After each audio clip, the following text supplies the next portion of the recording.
ওই মেম্বার কথা আর কি বলবো, ওই শালা তো আমার কথা শুনতেই চায় না। আপনি কি এমন চেয়ারম্যান যে মেম্বার আপনার কথা শোনে না? শোনো, সৎ এবং অসৎ একটা ব্যাপার আছে। মেম্বার সাহেব একটু বেশি সৎ, এ কারণে কিছু বলা যায় না। না ভাই, আপনি যত যাই বলেন, আমার আজকে মনে হচ্ছে আপনার কোনো পাওয়ারই নাই।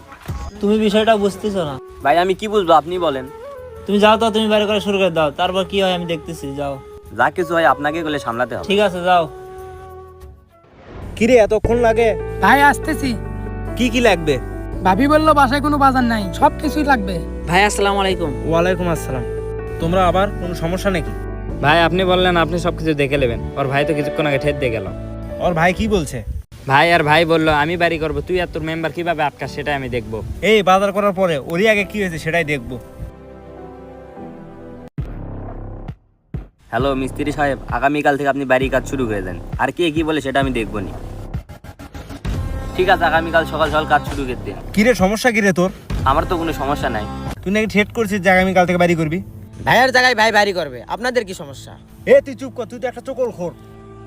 তুই বাড়ি কিভাবে করিস সেটাই আমি দেখবো। যা, কিছু বলি না দেখে তোরা মাথার উপরে উঠে গেছিস। ও বাড়ির কাজ শুরু করা মাত্র তোরা আমাকে খবর দিবি। আয়। এ মেম্বার আর আমার ছোট ভাইকে আমি দেখে নেব। হ্যালো চেয়ারম্যান সাহেব,